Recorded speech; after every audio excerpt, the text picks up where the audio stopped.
சிம்பு அனிருத் சார்பில் கோவை போலீசாரிடம் அளிக்கப்பட்ட கடிதம் தொடர்பாக மேலும் விவரங்களை எமது செய்தியாளர் தமிழரசியிடம் கேட்கலாம். தமிழரசி, இருவர் சார்பாக கோவை நீதிமன்றத்திற்கு அளிக்கப்பட்ட கடிதத்தில் என்னென்ன விஷயங்கள் இதில் முன்வைக்கப்பட்டிருக்கின்றன? தமிழரசி. வணக்கம் வசந்த். அதாவது இந்த பாடல் விவகாரமானது பெரும் சர்ச்சை கிளப்பியது. இதையடுத்து கோவை மாநகர காவல் ஆணையாளர் அமல்ராஜிடம் அனைத்திந்திய ஜனநாயக மாத சங்கத்தினர் இவர்கள் இருவர் மீதும் நடவடிக்கை எடுக்க வேண்டும் என கோரிக்கை மனுவை அளித்தனர். இந்த சூழல்ல இந்த வழக்கு தொடர்பாக விசாரிச்சு உடனடியாக கோவை ரேஸ்ஹவுஸ் காவல் நிலையத்தில் வழக்கு பதிவு செய்யப்பட்டது.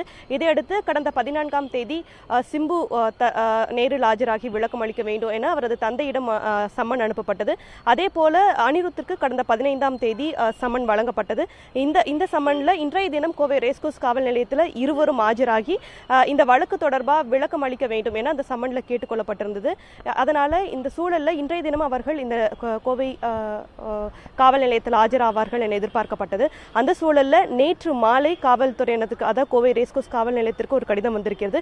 அது இன்று காலை பார்த்தபோது நடிகர் சிம்பு தரப்புல அவரது தந்தை டி ராஜேந்தர் கடிதம் எழுதியிருக்காரு.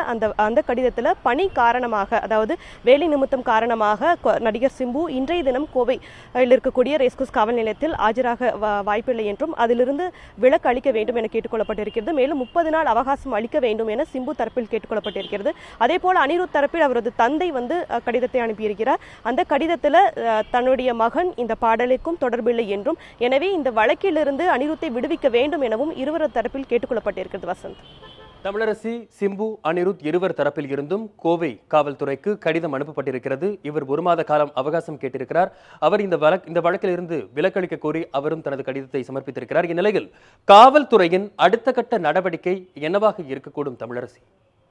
வசந்த், அதாவது பார்த்தோம் அப்படின்னா நேற்று உயர்நீதிமன்றத்தில் சிம்பு அனிருத் தரப்பில் வழக்கு தாக்கல் செய்யப்பட்டிருக்கிறது. அந்த வழக்கில் இந்த வழக்கை அந்த எஃப்ஐஆரை நீக்கணும் அப்படின்னு இருவர் தரப்பிலும் கேட்டுக்கொள்ளப்பட்டிருக்கிறது. அந்த வழக்கில் ஜனவரி 5ஆம் தேதி கோவை போலீசார் நேரில் ஆஜராகி விளக்கம் அளிக்கணும் அப்படின்னு நீதிபதி உத்தரவிட்டிருக்காரு. இந்த சூழல்ல இன்றைய தினம் கோவை காவல் நிலையத்திற்கு கடிதம் வழங்கப்பட்டிருக்கிறது.